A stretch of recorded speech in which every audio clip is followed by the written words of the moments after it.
Well, hello, it's the Great Vanzini. I'm back after some pretty rotten noodling there. I'm just working with it's a backing track I'd never played before, I don't think, but and it's in C, and I was trying to figure out, of course, I can play an A minor, get some volume here. I can play that A minor over a C, or we can play a C, go back and forth. But I was trying to figure out if I could get away with a C minor pentatonic. Anyway, some fairly bad noodling there, and I should put the amp on clean, but I'm not going to right now. I am showing off today a show and tell, a Reverend Sensei Jr. If you've watched any of my other videos, you might have come across a little story where I tried out over time, actually. One of them was right before the virus hit. But I tried out a Gibson a double cut with a single P90, and the one I had tried back a ways at a different store just had such terrible fretwork that I played it for a couple seconds and gave it back to the clerk.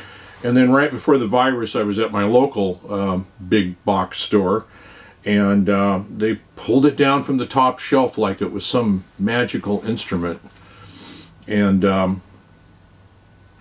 I literally, on that one, I didn't play it at all. I just ran my hand up and down the neck, and I realized I would have to get rid of the fret sprout on both sides, up and down. You've probably heard that story. Anyway, and so the more I looked at the Sensei Jr., I realized, you know, I didn't kind of connect the two initially. But it's basically it's a double cut with a single P90, and I've got I think I've got another guitar that I dearly love. It was a PRS SE1, which is a single cut with a P90 and in natural wood, slightly different tonality. This is all natural. Anyway, this is a Reverend Sensei Jr. and it was a little more than the Gibson by about $100. And personal opinion, way worth it. I mean, it's just head and tails above. I don't know what Gibson's thinking, putting out those low-end guitars with their name on it. That's, you know, where you got to immediately do some work to it to make it playable. You know, I'm of the belief that I don't care how cheap it is. If you're selling a guitar and you're claiming it's a guitar, it should be ready to play.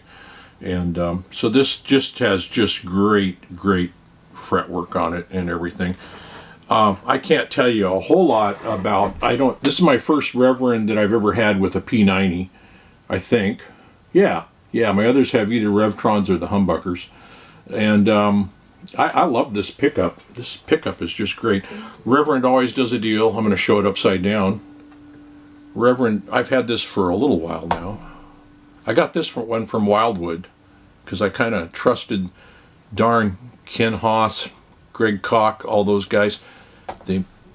Anyway, I just was watching the Greg Koch videos and with Wildwood, and decided to look at their site, and they did really well. They go over them themselves, but of course they don't. There's probably not much to do because Reverend goes over them. So it's a real simple configuration. It's the volume, it's the treble cut, the treble normal tone control, and the bass contour. And the bass contour is just great. I think it's the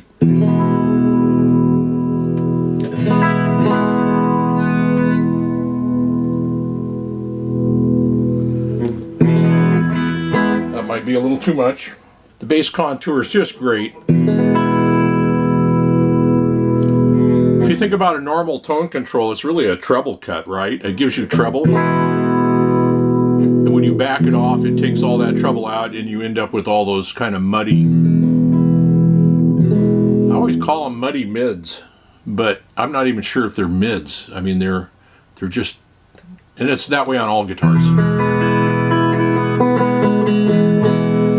The bass contour does that with bass, but it never gets nasty. You can crank it.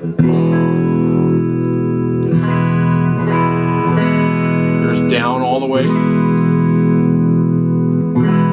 Up all the way. It just boosts the bass and the bottom line. I typically, depending on what type of amp you're using, or in my case amp model, it it can really boom a little bit sometimes, depending on what amp model you're using. I typically play it all the way up and then back it off just a little bit, about maybe 20% or so, and that gives me just a great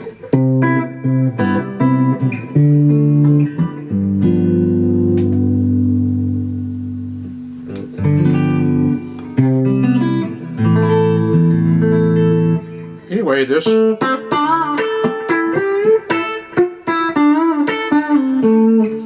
it just has a great tonality. I love Gibson humbuckers, or P90s, those that they put on those.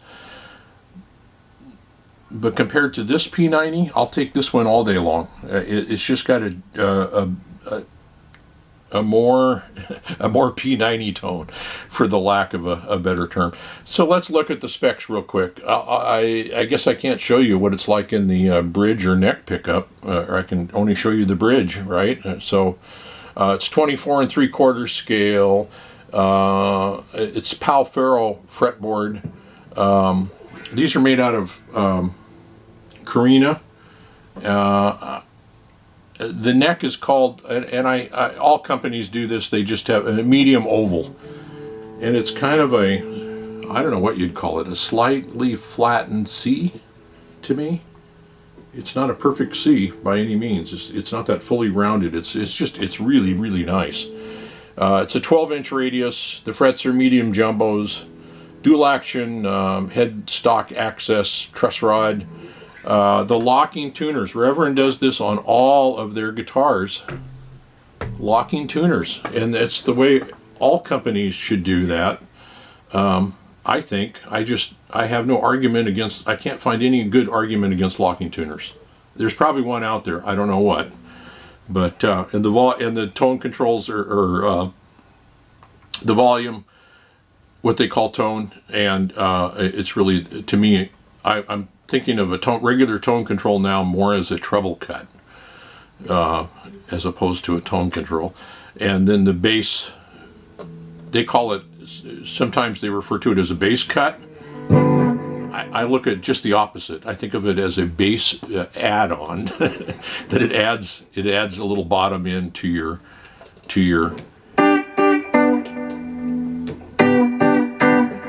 playing.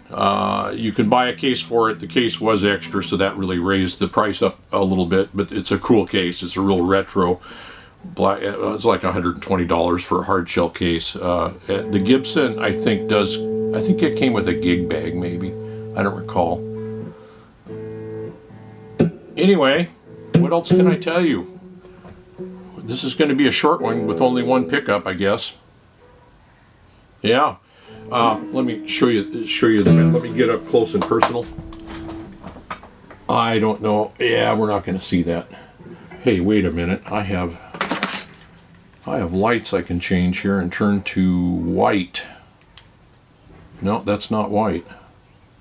Which one's white? That one's white. Ow! Oh, I'm still not going to show it up though, is it? It kind of bleaches everything out. Maybe go back to that other one.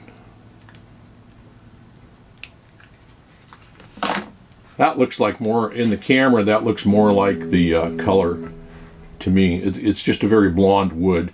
When I saw the ads, it looked almost like it had a pinkish color or something to it, and I thought, oh man, I can't play a pink guitar, but it's actually just a natural wood look about it, very blonde looking. And I don't know, the neck is Carina also, I think, and it's a 3-piece.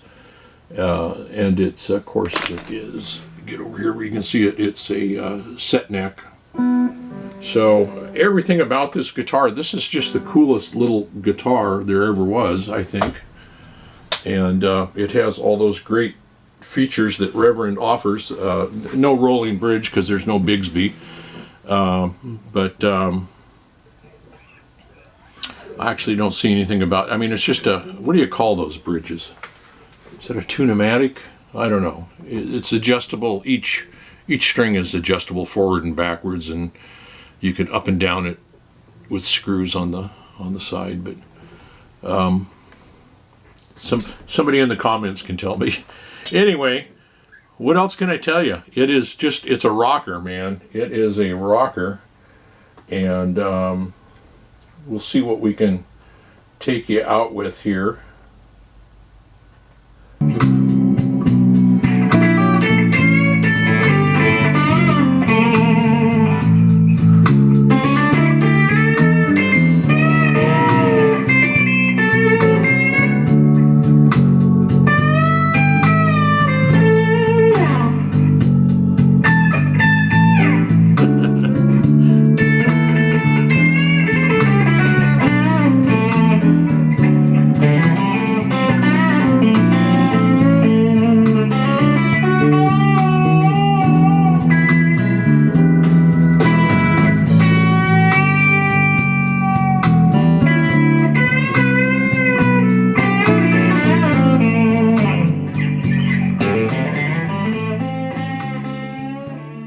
If you would